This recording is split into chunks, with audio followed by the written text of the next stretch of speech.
Hi, welcome to Legal Desk. In this video, we'll be discussing the case of Nargesh Meerza versus Air India. First of all, I'd like to apologize for the shaky video. I don't have a tripod nor do I have a camera person, so this is why this is the reason why the video is gonna be a little bit shaky. But just bear with me. The quality of the content is really good. Trust me. Okay, I'm going to try my level best to make you understand this case.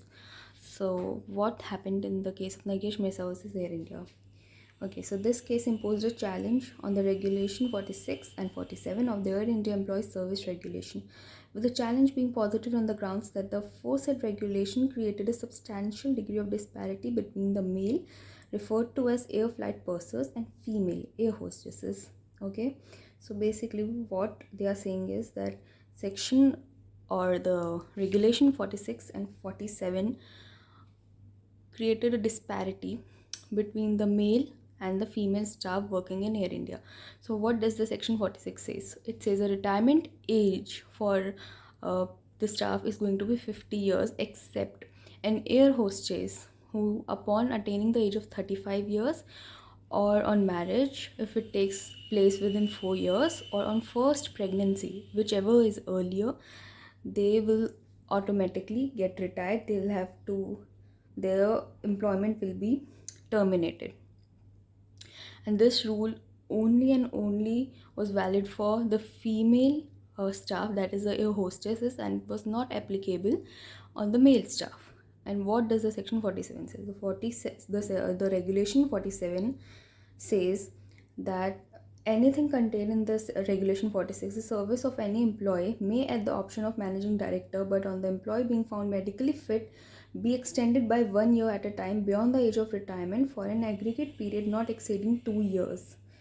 Okay, so what does the section 47 means is basically at the power, the discretion of the managing director of Air India, the tenure for the air hostess may be increased 1 year at a time and maximum by 2 years.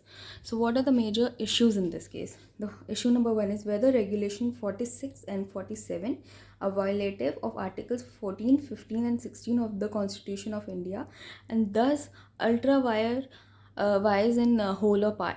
So basically, I'm sure you all know what does that mean. It means that anything, any regulation, rules that is being made by any person which is, you know, which violates the article, the Constitution of India, will be barred, will not be. So I'm sure you already know what is in section 14, 15 and 16, but I'm going to brief you about the same anyways. So Article 14 of the Indian Constitution clearly states that equality before law. So the state shall not deny to any person equality before the law or the equal protection of laws within the territory of India, prohibition of discrimination on ground of religion, race, caste, sex or place of birth. Okay, Article 15 clause 1 of Indian Constitution talks about that the state shall not discriminate against any citizen on the ground of religion, race, caste, sex, place of birth or any of them. Article 16 of the Constitution of India talks about equality of opportunity in matters of public employment. Okay, so basically, the issue was whether the regulation 46 and 47 is in the bias in whole or part of Article 14, 15 and 16 of the Indian Constitution, and whether the 47 regulation of the Air India Employment Service Act is deemed as excessive delegation. Okay, so what did the court held?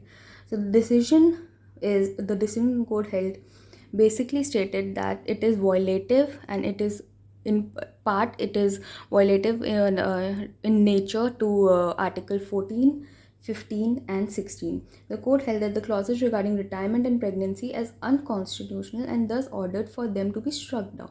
Furthermore, regulation 47 experienced a similar fate, for it was found that the regulation suffered from excessive delegation of powers without any reasonable guidance to police them.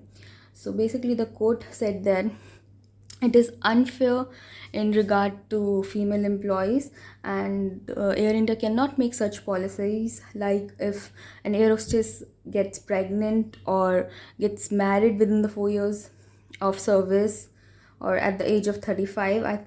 The court said that it is too excessive and this should not have been done.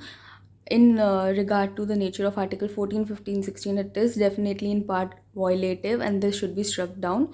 And in similar nature, article the regulation 47 of the Air India employment service regulation also suffered a similar fate.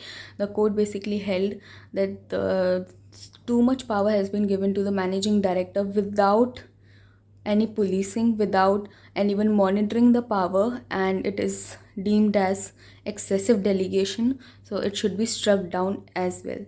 Thank you for listening to the Legal Desk. Thank you for watching the video. If you like the video, please like, comment, share and subscribe, and comment down below what case would you like to hear next. I hope you like this video.